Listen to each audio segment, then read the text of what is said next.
All right, welcome back to the No Morning Show here on CTT. I am Natalie Legore, and I'm sitting with the two lovely women. We do have to my left Pastor Ingrid Ryan-Ruben, who is a senior pastor of St. Cecilia Shota Baptist Church in Faizabad, and she's also president of the Margaret Ryan Spiritual Sanctuary, principal associate of the Academy of Grace. And to my right, Mother Hilary Nedd, who is a senior pastor of Mount Zion House of Prayer and Evangelical Mission and associate of the Academy of Grace. Good morning to you, women. Good morning. Good morning, Mother. Good morning, Pastor. So this morning, before we get into the spiritual clues, which I'm really excited to talk about, because I find every holiday that's commemorated, we keep having the exact same discussion. And what we're trying to do here on Now is to get more knowledge out there about the Baptist faith, what it really means. And I think how you all dress is a critical part of that, because you all dress swanky, what we young people call swanky, which means that it looks very nice, but obviously it's more than looking nice. So, but before we talk about that, let's talk a little bit about the Shouter Baptist holiday. I know that for some people the word Shouter is not accepted. Is it accepted for you? To understand the use of it now, it's called Spiritual Shouter Baptist. Yeah. And to understand how we came to that place, we have to look at the history of the ordinance and how it impacted the members of the faith. For example, when the legislation came into being, what it did was it made this group of people who were already just after slavery, still the poorest, the most downtrodden in society. It trampled on them even further. And they had to find a way to respond to the legislation. They had to find a way to respond to what has happened to them, because their way of worship has now had become outlawed. And so what happened was that the people in the Spiritual Baptists in South Trinidad, one, they refused to be called shouters. Two, the approach they took was to find a way to become legitimate. And to do that, they washed the fate of a lot of things, of drums and shack.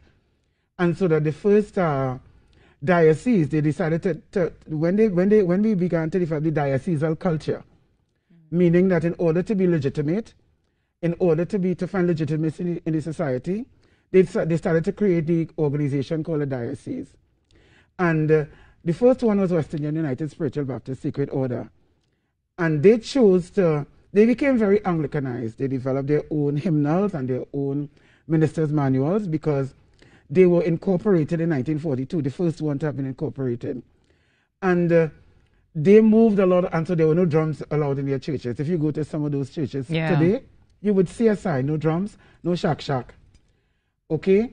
But so all the things that would have described and gave meaning to the faith when it started were removed. All the things that were African in nature. Yeah. So while they moved the drums, they didn't get rid of the rhythms.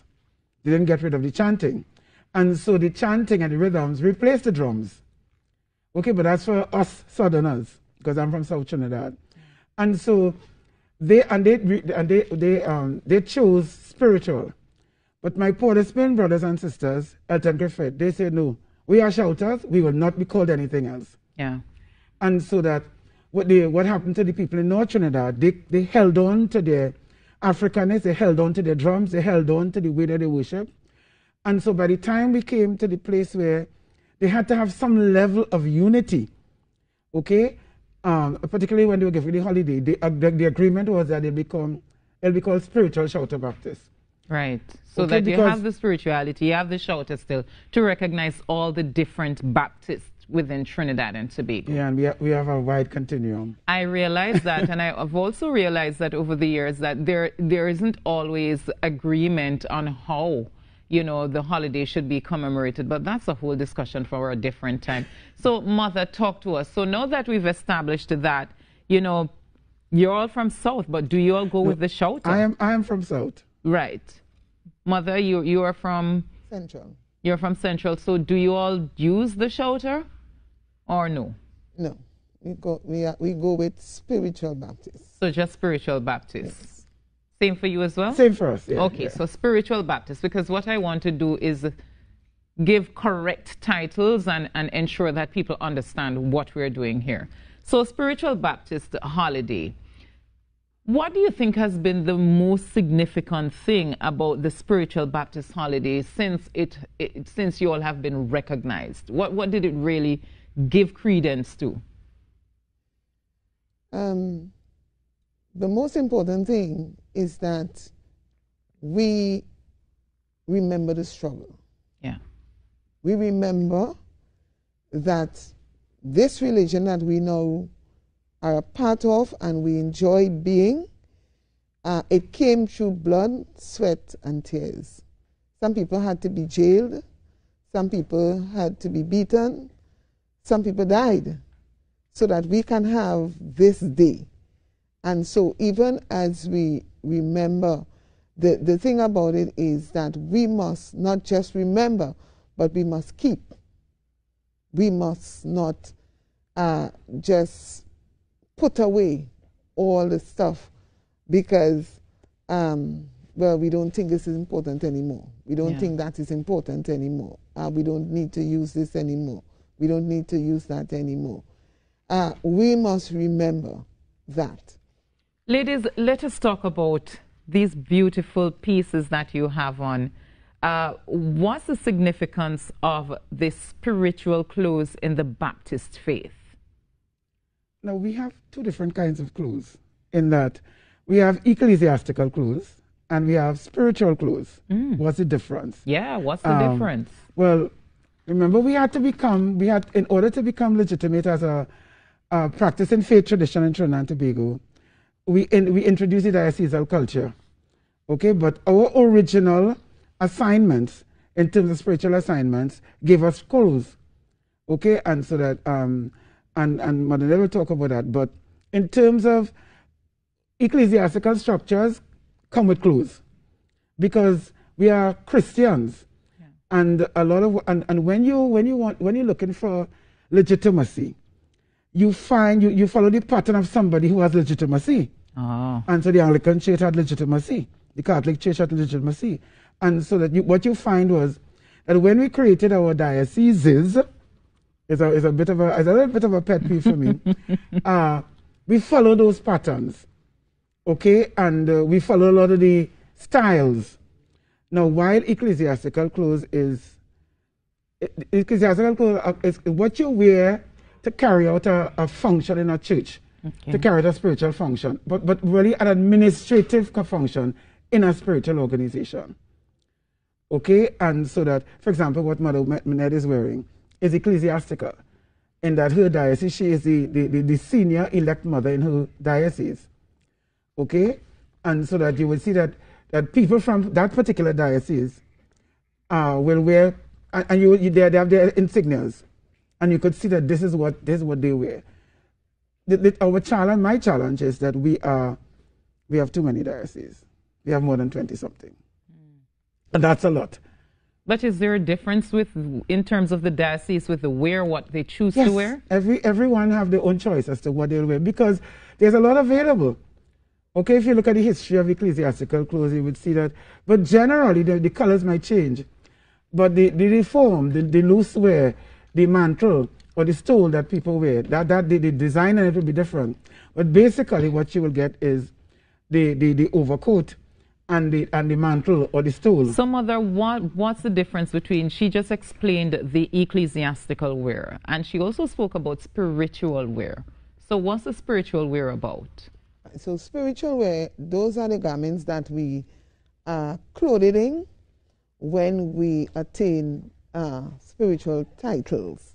And that is attained when we go to what we call the mourning ground, and persons will be clothed based on the giftings and titles. So that our aprons, that's a spiritual wear. You might see practitioners wearing brown dresses. Some may have blue, some may have pink, green. So those tell you about the title and the roles that they play within the Baptist faith. Yes. So brown, what's the significance of brown? So you might see brown. Some of the teachers wear brown. Mothers wear brown. it is one of the colors that is associated with work.